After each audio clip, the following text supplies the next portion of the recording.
لا يستعمل في المساجد من الأفعال والأقوال إلا ما بنيت المساجد لأجله. المساجد بنيت للصلاة، للقرآن، للذكر، للشكر، للحمد، للعلم والتعلم والتفقه. أما الحديث في الدنيا واسترواح المزح واللهو، أو المصيبة العظمى التي جاءت الآن في هذا الزمان، أجهزة الجوال الذكية، وفيها مصائب الدنيا، وتجد بعض الناس في المساجد وبعضهم يكون معتكفا. أي اعتكاف هذا؟ بعضهم يكون معتكفا وهو في الحقيقة عاكف على جواله، ما هو ليس عاكفا على عبادة ربه وذكر ربه، وإنما عاكف على جواله. حتى حركة اليد، وذكرت هذا كم مرة، حركة اليد التي تكون بعد الصلاة بالتسبيح سبحان الله سبحان الله سبحان الله سبحان الله بهذه الصفة، تحولت عند بعضهم تحريك الإبهام بهذه الطريقة. تحريك الإبهام بهذه الطريقة إما من أسفل إلى أعلى أو من أعلى إلى أسفل بحسب البرامج التي يريد أن ينظر إليها في الهاتف الذكي الذي معه. حتى إن بعضهم مجرد أن يسلم التسليمة الثانية يدخل يده في جيبه ويخرج الجهاز، مما يدل على أن حتى في صلاته المفروضة كان مشغول بما في الجهاز، وكأن الصلاة أعاقته وما أن خلص منها إلا ورجع إلى الجهاز مباشرة ليستمر في الملاهي التي هو منشغل بها. وبعضهم يكون معتكف. أي اعتكاف هذا؟ أي اعتكاف هذا وهو ساهن لاهن غافل؟ هذه مصيبة عظيمة جدا. ولهذا الهاتف ينبغي على المعتكف ألا يستعمله مطلقا إلا إذا كان هناك ضرورات له ومصالح مهمة. أما أن يكون بهذه الطريقة هذا حقيقة أمر يخل جدا بالاعتكاف. وينبغي أن تصان المساجد عن مثل هذا اللهو، تصان المساجد عن مثل هذا اللهو. وهذه الجوالات وما فيها من تصوير وأشياء من هذا القبيل والله جرت مصائب على الناس، والله جرت مصائب على الناس، يعني أمور مؤلمة جدا. أحد الأشخاص يحدثني قبل فترة يقول 2 في المسجد يمشيان أحدهما إلى جنب الآخر،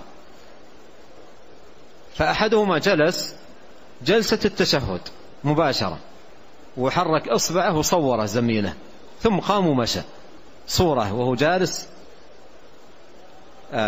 كأنه يصلي، ويراه الناس زملاء فيما بعد أنه يصلي مثلا في المسجد النبوي. هو ما صلى أصلا، جلس فقط من أجل أن تلتقط له الصورة. مثله ترون في الحج يقف مثلا عند الجمرات ويطلب من صاحبه يصور ثم يرفع يديه، وإذا انتهى التصوير خفض يديه حتى يرى أنه يدعو عند الجمرات أو يدعو عند الكعبة، وهو ما دعا أصلا.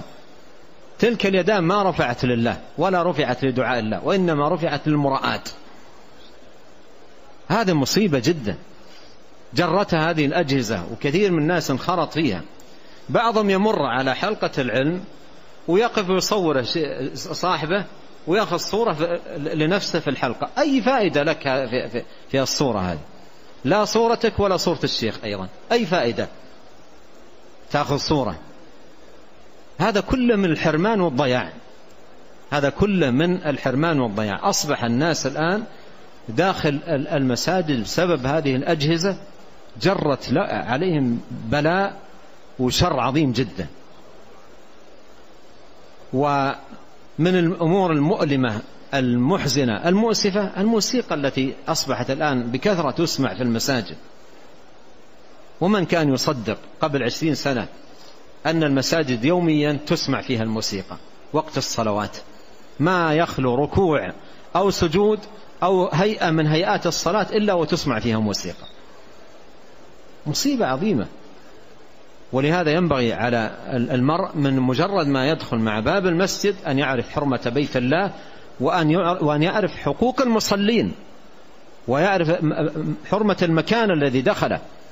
ولهذا عند باب المسجد ينبغي أن تحول الأجهزة إلى الصامت أو الإغلاق، وإن ترك خارج المسجد أولى، ويدخل ليصلي ليذكر الله، لا ليشغل نفسه ويشغل المصلين بهذه الأصوات وهذه الملهيات. قبل أيام يصلون الناس التراويح وبعض الشباب في لعبة من لعب الجوال أشغلوا من حولهم في الصلاة. حدثني بعضهم يقول تأدينا ما استطاع أن نصلي في الجوال، معهم سباق سيارات في داخل المسجد، والناس من حولهم أزعجوهم وآذوهم.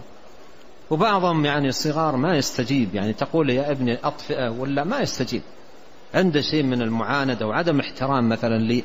فهذه كلها مصائب يعني دخلت علينا في المساجد وابتلي بها الناس في المساجد وأخلت بالعبادة وأثرت على الناس. لا يجوز أن في المسجد أن ترفع صوتك على صوت أخيك بالقرآن حتى ما تخلط عليه قراءة. فكيف بهذه البلاوي الآن والمصائب التي جلبت للمساجد وجرت هذا البلاء والشر العظيم. نسأل الله عز وجل أن يصلحنا أجمعين. لا